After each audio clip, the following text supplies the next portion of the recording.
What's going on, Washington fans? Welcome to Covering the Commanders with Josh Taylor. And there was a recent surprise cut in the NFL that I'm keeping an eye on for the Washington Commanders that makes way too much sense.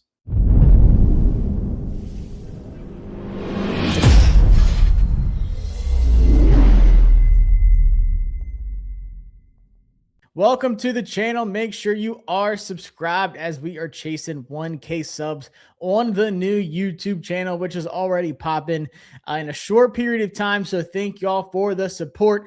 But this is the time of the year. We have a lot going on, even though it seems kind of quiet. We have rookie minicamp kicking off, and I'll talk about that soon as well. But then also there was a surprise cut with Kenny Moore II, the veteran cornerback. Was looking to be traded from the Indianapolis Colts, and they said, hey, we want to do right by him, and they decided to release him so now he can find his new team. So I want to talk about that because I talked to someone that's very close with the Colts and kind of got some insight on Kenny Moore and what kind of role he's going to play at this point of his career, but then also looking at the Washington side of things to say, hey, does it make sense? So like I said, guys, hit that subscribe button and give a thumbs up if you enjoy the content. But looking at Washington's cornerback room real quick, they have Trey Amos, who's on a rookie contract. He's going to be one of the starting outside corners. Then you got Mikey Samerstill, who's also on a rookie contract, and he showed some promise in his rookie season, but then took a major step back last year. Yes, he had some interceptions. That was nice, but he also gave up one of the most yardages among all corners in the NFL last season, and just big play after big play. It was ugly.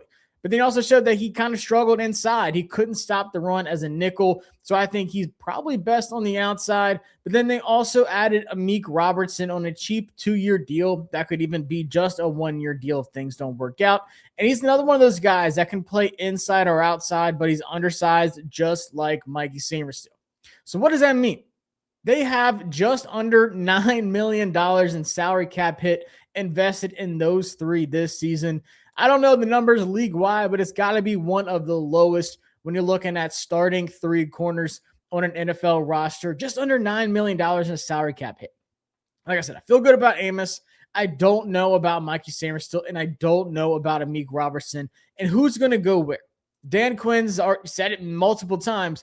There is going to be a competition at both spots. Like I said, I think Trey's fine. He's not competing with anything. But with Mikey and Amik, who's going to go where and who's going to really take each spot? Because I think both are honestly best outside.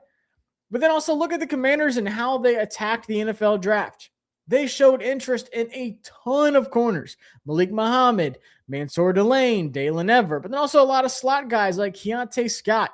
I was shocked to see that they did not add a single corner in the draft. That's just how the board fell. And I was pleased with all their picks. And they added Fred Davis II as an undrafted free agent. We'll see how he does in rookie minicamp. Speaking of rookie minicamp, but they still have a lot of concerns. They don't have enough depth, in my opinion. I don't like what it looks like. They have one injury, and we're going to go right back to being a disaster on defense. So looking at Kenny Moore II, shout out to my guy, Destin Adams, who covers the Indianapolis Colts and really gave me some insight on what's going on with Moore and why things happen at this point of his career. And, you know, flat out, he is another older veteran player who's right there at 31. And he's another smaller guy, 5'9", 190 pounds, but he does have longer arms than Mikey Samerstill and Amik Robertson, which helps him. But I think he is a bona fide slot corner. You know, he's going to stay in that nickel role. A lot of people are saying, oh, he can play safety, he can play this. Destin said, I don't see that happening. He's really never played safety before, and I don't think that's what he's trying to do. I think it had more to do with the Colts scheme. And Destin told me that they are starting to turn into a heavy man defense. And that's where Kenny Moore struggles the most, honestly. Last year, they played it a ton, and we saw how he kind of stepped back. He didn't have some miserable season by any means, but it was not the same Kenny Moore that we are used to seeing. And they're going to be even heavier in man coming up this season, Destin said. So it just made too much sense that they're looking to really move on and And Moore is like, look, I need to go somewhere at this point in my career where it's going to be more of a scheme fit. He's been with the Colts for 9 seasons now. It was surprising to see that kind of player just leave, but they wanted to do right by him. They couldn't trade him, and I think teams honestly could have traded for him, but they probably just waiting things out and waited for him to get released. And now he's going to be looking for his right home and where things really fit. So let's look at the Commanders' defense. Dan Quinn has said multiple times this is Durante Jones' scheme and that we are going to run a lot of zone. And I think so too. You're going to see a lot of different looks. You're going to see a lot of guys dropping and other guys come in and blitzes in the secondary, which I think is going to be great. And you're going to see a lot of zone coverages. And I guarantee you Moore's looking at that defense, the possibilities in that defense. And he's like, hey, that's something I can work with. So yes, they have Amik Robertson. Yes, they have Mikey Sanders still, but let them duke it out for that outside spot. Let Kenny Moore be that nickel corner for them where they're going to run a heavy zone, where he's going to play at his best. And I don't see him as some guy going out to safety, and neither did Destin. I feel like that was strange. Like, yeah, we've seen it with Jalen Ramsey and some other guys, but I think it's different with Moore. I think he wants to stay there at that nickel spot. It's not like he's just at that point of his career where he's just like, okay, I have to play safety because I can't play nickel anymore.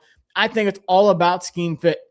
I think it's all about where he goes next. And Durante Jones can even mix things up. You can rotate Trey Amos and Moore and Robertson and Sanderstill and give different looks. You're not going to just put the same 3 guys out there every time.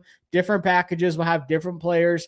Sometimes you'll have 4 corners out there. Sometimes you'll have 3. Sometimes you'll have 2 safeties. Sometimes you'll have 3 safeties. There's a lot of different things that you are going to see out of Durante Jones's defense. You're not going to just watch one game and say, hey, we saw the same 11 guys out there. They were kind of doing things a little bit differently, but overall, they stuck to a base defense. I don't see that happening. I think we're going to just see different look after different look, aggressive, physical, fast, just everything that you want in the defense. So it makes too much sense to me. Yes, he's a little bit older. Yes, he's another undersized corner, but they need another corner. They desperately need another corner. They have plenty of money. They have the 3rd most salary cap in the NFL right now. So they can get another wide receiver, which they need, and they can get another corner, which is also just up there with wide receiver. If, like I said, if they have one injury, if Mikey goes down, if Amik Robertson goes down, that cornerback room will quickly turn into one of the worst in the NFL. They need to add Kenny Moore. And I don't see him being some expensive, addition. I don't think he's searching for some, 3-year deal that's worth a ton. I think he's just looking for somewhere to prove himself once again. If he plays well one more season, give him like a 1-2-year deal. And if he plays well, you can extend him. You can give him that 2nd year. If you just give him a 1-year deal, there's a lot of possibilities. But I don't think Kenny Moore is going to just be some, $20 million per year kind of addition or anything like that. I think it's going to be affordable enough to where Adam Peters is like, hey, that makes too much sense. This guy fits what we are looking for. Like I said, they were looking for that nickel corner in the draft a ton. And I think that Kenny Moore could end up being that guy. If you want veteran guys on your defense, which is what Durante Jones looks for, Kenny Moore is the perfect guy. You got 2 youngins with Amos and Sanderstill. And Amik Robertson's been around for a little while. But those 2 guys, they need some more veteran leadership in that cornerback room. And I think Kenny Moore fits perfectly. He's the Commanders type of player that they look for. When you talk about Sonny Styles and all these other players, Jaden Daniels and Terry McLaurin, I think Kenny Moore is just there right with them. He's an impact on the field. He's an impact off the field as well. It just makes too much sense. So let me know what y'all think. I say they should go after Kenny Moore. I was surprised that they couldn't trade for him, but I thought that the Colts couldn't trade him away. But I think teams were just like, hey, let's just wait it out. He's probably going to get released. They kind of have some insight on to what's going on. And obviously the Colts have made some new additions. They drafted AJ Halsey. They've added to that secondary a little bit as well. So the writing was kind of on the wall, and this has been ongoing for a little while. So teams just wanted to wait this out. But now he's officially a free agent. He can go where he wants to, and he wants to have a heavy zone defense. I could see someone like the Lions being on his radar, but I would not be surprised if Washington is at least interested in him, and if he has some interest as well.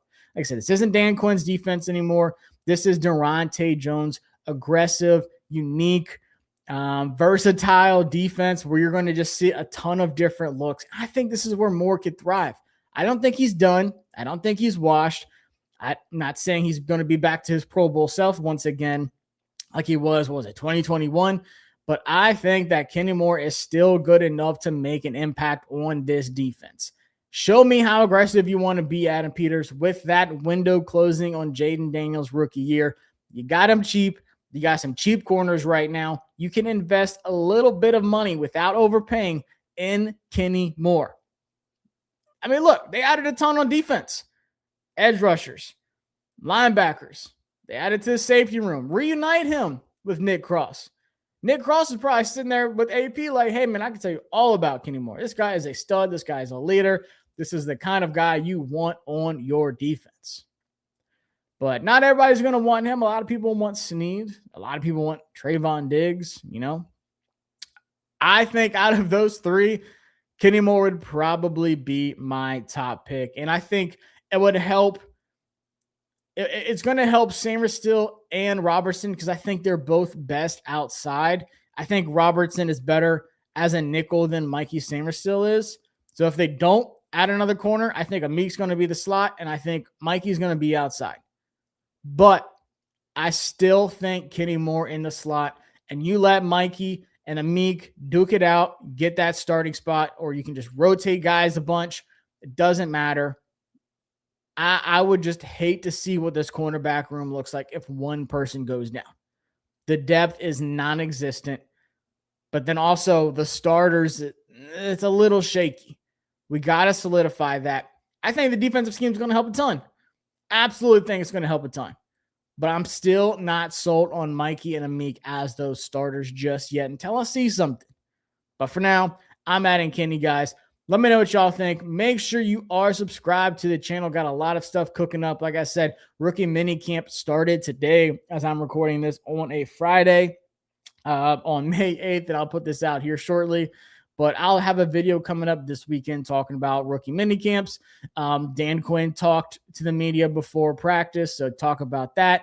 And a lot of stuff to look forward to here on the channel, so don't miss on anything. Hit that thumbs up and head over to my Substack as well, covering the Commanders, and subscribe there. Support your boy as we build this from the ground up, guys. Y'all have a good one, and see y'all next time. Peace.